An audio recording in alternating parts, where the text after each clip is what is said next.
Heráclito y Parménides. Es sabio convenir que todas las cosas son una. Heráclito, fragmento 50. Heráclito es un filósofo presocrático que vivió a mediados del siglo VI. Se calcula aproximadamente que nació en el año 540 a.C. en la ciudad de Éfeso y murió también en esa ciudad entre el 480 y 470. Éfeso es una ciudad ubicada en las costas del Mar Jónico, muy cercana a Mileto, esa otra ciudad que fue la cuna de la filosofía con Tales, Anaximandro y Anaxímenes. En el siglo VI, esa zona, esa región que recibía el nombre de Jonia, fue muy próspera desde el punto de vista económico y cultural. Se desarrolló con la mayor intensidad la industria de la vid y del olivo, y además estas ciudades, que eran colonias griegas,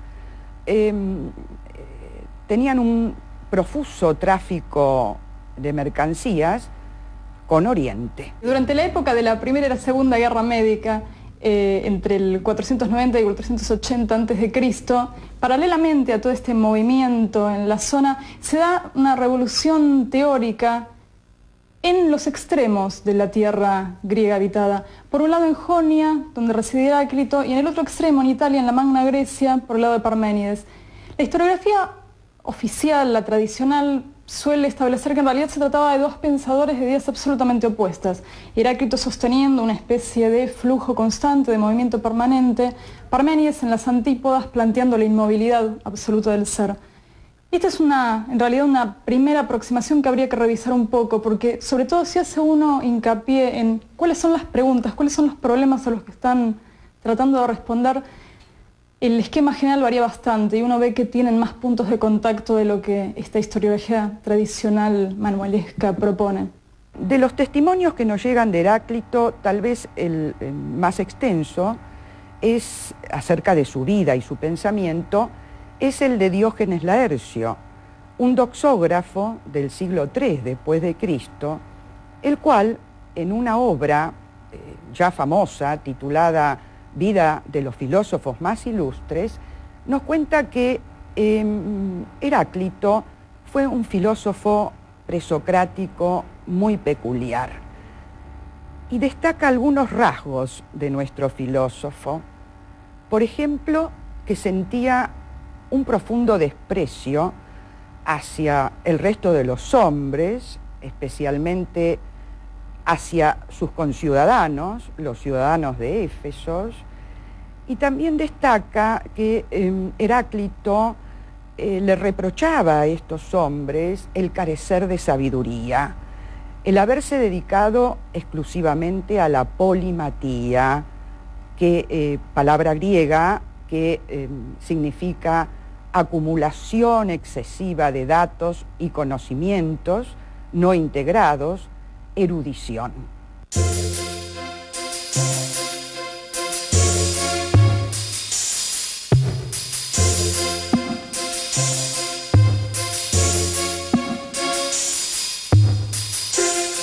Según los testimonios de la antigüedad, Heráclito escribió un libro que depositó en el templo de Artemisa y que se perdió unos pocos años después de su muerte al incendiarse el templo. Solo quedan menos de 130 fragmentos de esa obra, algunos muy cortos, y testimonios de diferentes autores que comentaron sus ideas. También han transmitido anécdotas numerosas, aunque poco fidedignas. El anecdotario sobre Heráclito es frondosísimo, tan frondoso como poco confiable. La mayoría de las anécdotas que nos transmite la tradición son fruto de los biógrafos helenísticos, que estaban muchísimo más preocupados por el escándalo y por la sorpresa que por transmitir veracidad histórica. A Heráclito se lo asocia con la imagen del río, que representa el fluir o devenir de todas las cosas.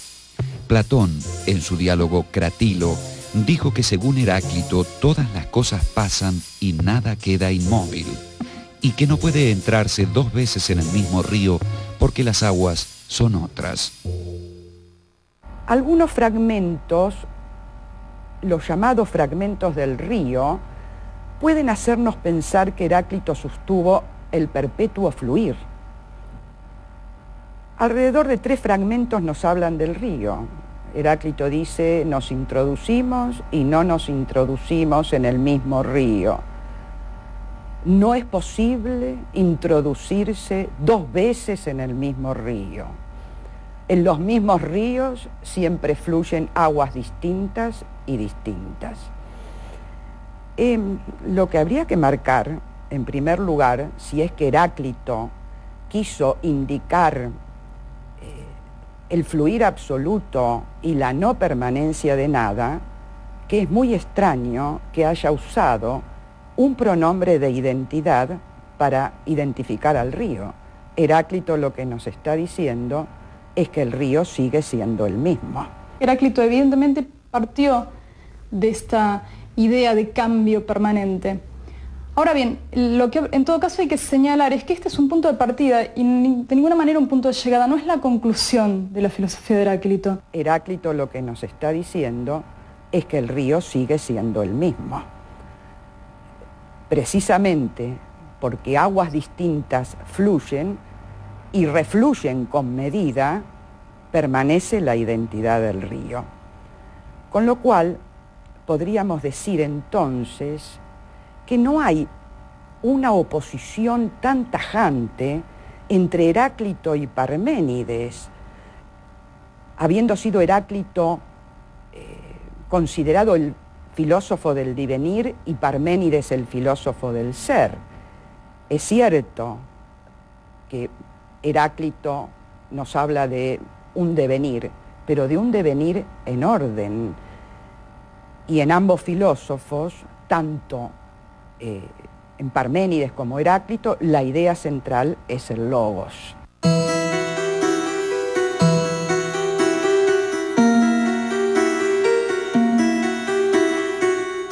La palabra griega logos significa originalmente discurso o palabra, pero también razón, sentido y proporción.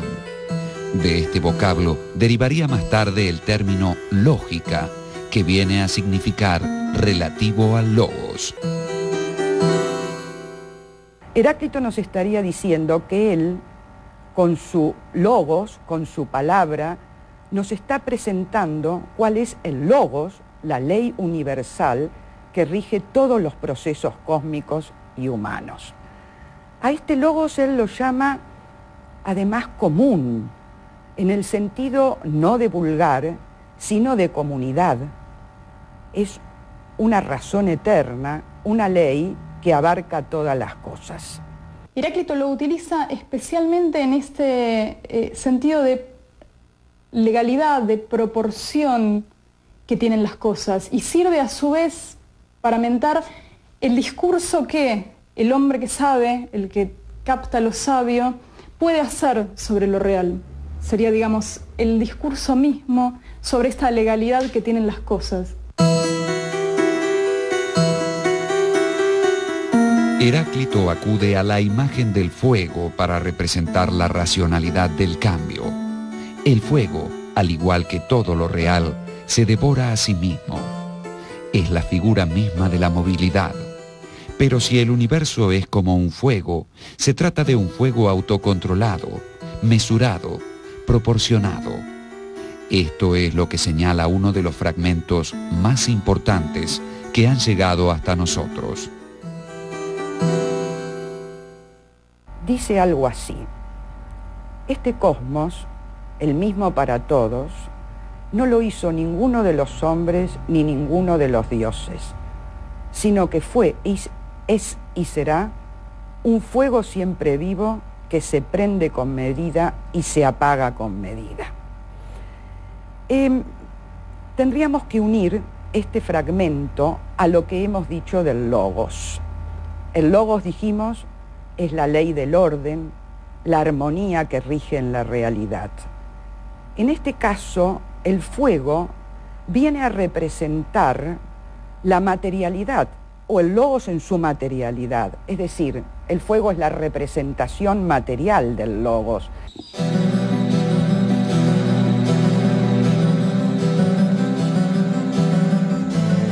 El fuego representa la armonía de todas las cosas, y esta armonía se constituye, según Heráclito, como constante tensión entre elementos que están en lucha inagotable. Tensión que hace posible que el arco dispare la flecha o que la lira produzca una nota. Así, otro nombre para el logos es lucha, tensión o guerra.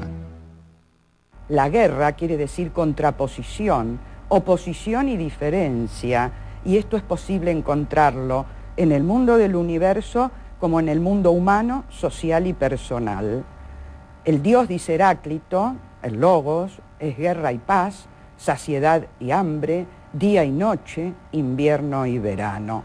Y en nuestra vida social y humana encontramos también que estamos penetrados de contradicciones. Pero estas contradicciones y estos opuestos son necesarios porque, como en el caso del arco, si alguno desaparece, deja de haber arco. Si no hay oposición para Heráclito, no hay realidad. El hombre que está en condiciones, por su lucidez y su capacidad especial para captar este logos ordenador, es un hombre despierto. Al contrario, digamos, y lamentablemente la mayoría para Heráclito son hombres dormidos, que están en una especie de, podríamos decir, de idiotismo, en el sentido etimológico, o sea, encerrados dentro de ellos mismos, viviendo en la vigilia como si estuvieran dormidos. Justamente porque en realidad ven estas visiones fragmentarias de lo real sin poder llegar a sintetizar de un modo que les dé cabal idea de cómo funciona lo real.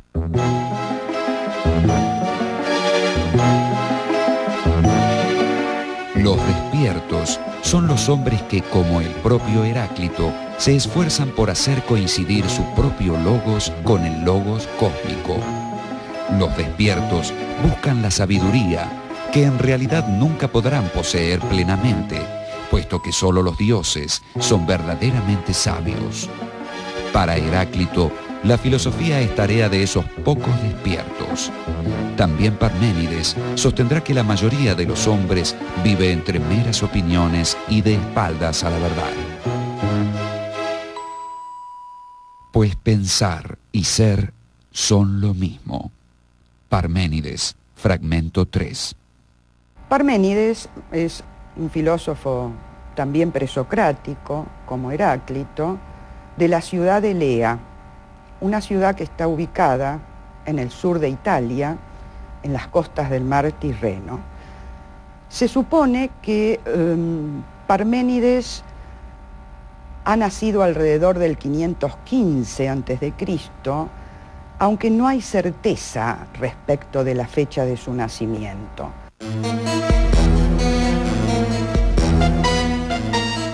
Según diversos testimonios, se estima que Parménides tuvo importante responsabilidad en la organización legal y política de su ciudad natal.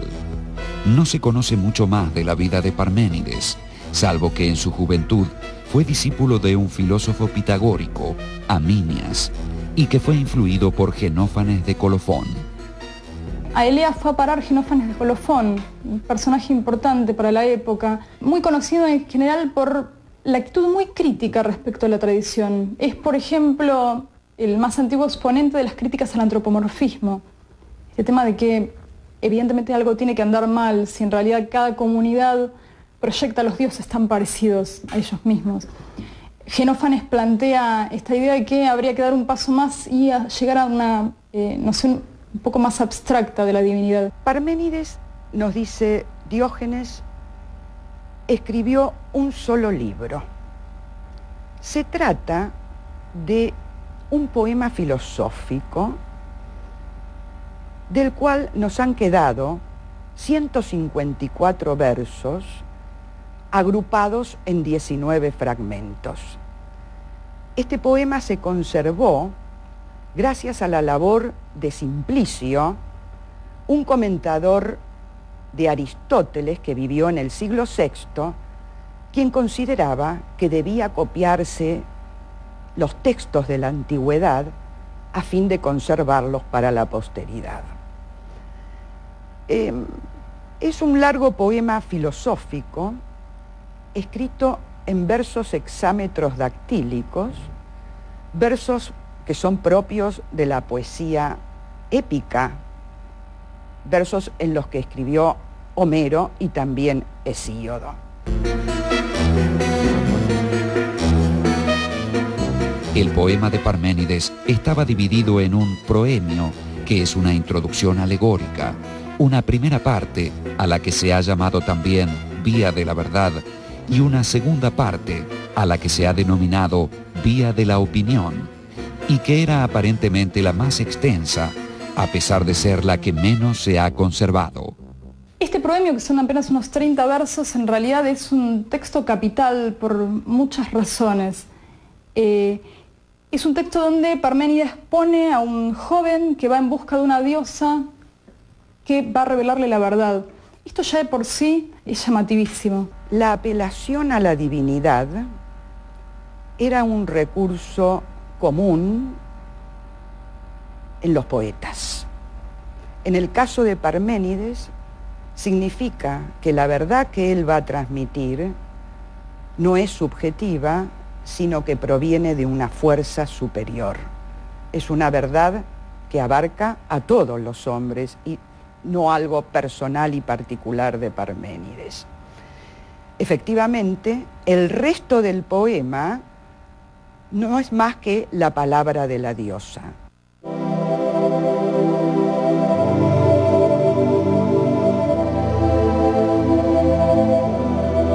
Al finalizar el proemio, ya en la Vía de la Verdad, la diosa pone ante su interlocutor dos caminos posibles. La diosa presenta una dicotomía fundamental. Le dice a Parménides que solamente hay dos únicos caminos de investigación. Uno, el de la verdad y el de la persuasión. El otro es una vía muerta, es incognoscible, innombrable e imposible. Es el camino de la contradicción. ¿Qué dice el primer camino? Ese por el que debe transitar el sabio y el filósofo. Muy simple, que el ser es y el no ser no es. ¿Qué dice el segundo camino? Que el ser no es y el no ser es. Vale decir, el primer camino afirma la identidad. En el segundo camino se dice que el ser no es y el no ser es, con lo cual se entra en una contradicción. La diosa lo impulsa a Parménides a dejar este segundo camino y seguir la vía de la verdad, porque este segundo camino es impensable. La nada es imposible de pensar. Lo que no es, no puede ser conocido, dice, es inescrutable, no lo vas a poder mostrar. Este es el problema que tiene esta vía que hay que descartar.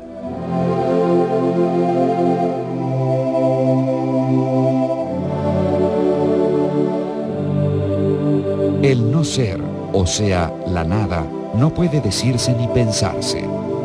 Negar el ser es imposible. La nada es imposible. Solo hay ser. Lo que Parménides viene a decir es que lo que no existe no es real y viceversa. La primera parte del fragmento 8 es la que le ha valido a Parménides la fama de ser el primer filósofo que argumentó con rigurosidad lógica. ¿Qué nos dice en esa primera parte? Nos dice que si aceptamos como premisas el hecho absoluto de ser y la imposibilidad del no ser, el ser necesariamente tiene que ser inengendrado, incorruptible, inmóvil, completo, homogéneo, total, único, continuo. Parménides con total rigurosidad deduce estos caracteres del ser.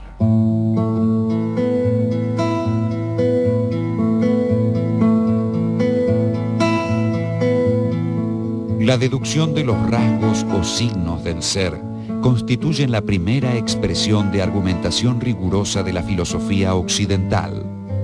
Parménides establece que el ser es inengendrado porque, en caso contrario, debería nacer de algo diferente de él. Pero lo diferente del ser es la nada, y la nada no existe.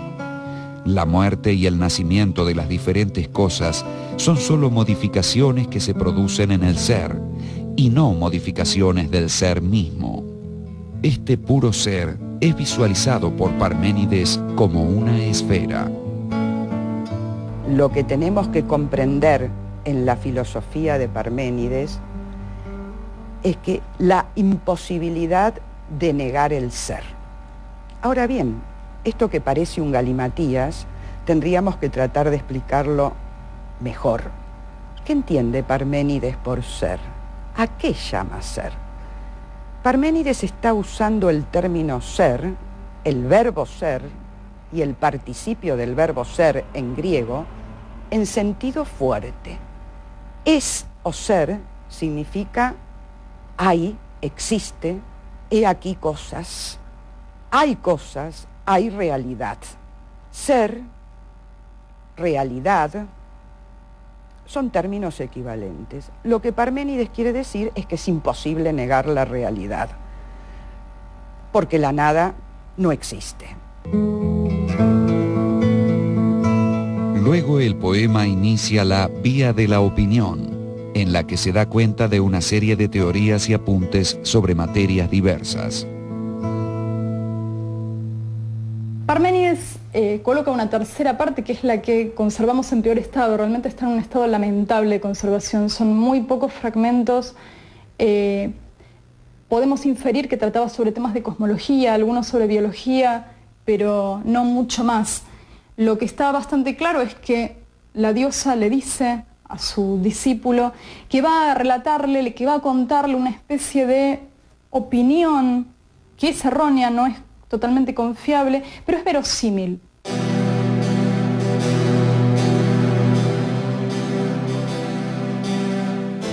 La última parte del poema no se atiene al pensar del ser. Puede observarse que, de esta forma, la relación entre el pensar y la realidad sensible queda envuelta en oscuridad. Y esta oscuridad es precisamente lo que acerca la figura de Heráclito a la de Parménides. Es cierto que hay diferencias, sobre todo en los procedimientos y en qué relación plantea cada uno que existe entre el principio ordenador y esto cambiante y caótico que nos circunda. En el caso de Heráclito parecen estar mucho más juntos, tener una relación mucho más cercana, que en el caso de Parménides, donde la decisión es mucho más fuerte. Pero en los dos casos se ve una intención similar de contestar a la misma pregunta. Esto hace que en la tradición posterior los dos filósofos sean absolutamente imprescindibles. Es imposible pensar a Platón sin los desarrollos de estos dos filósofos, tanto de Heráclito como de Parménides. Más aún, es imposible pensar a los adversarios de Platón sin Heráclito y Parménides. La influencia de Heráclito y Parménides se ha hecho sentir a lo largo de toda la historia de la filosofía occidental. En el siglo XIX, por ejemplo, el filósofo alemán Georg Wilhelm Friedrich Hegel afirmó que no había ninguna proposición de Heráclito que no estuviera contenida en su propia filosofía. Respecto de Parménides, declaró que al llegar a él, el historiador de la filosofía se siente como el marino que, después de un largo viaje, finalmente avisora tierra firme. Esta visión positiva vale tanto para Heráclito como para Parménides, en el caso aún más reciente del filósofo del siglo XX, Martin Heidegger. Heidegger los coloca como una especie de paraíso perdido. Eran los filósofos, los verdaderos filósofos que se preocupaban por el tema de la verdad antes de que naciera la metafísica y con ella el olvido del ser.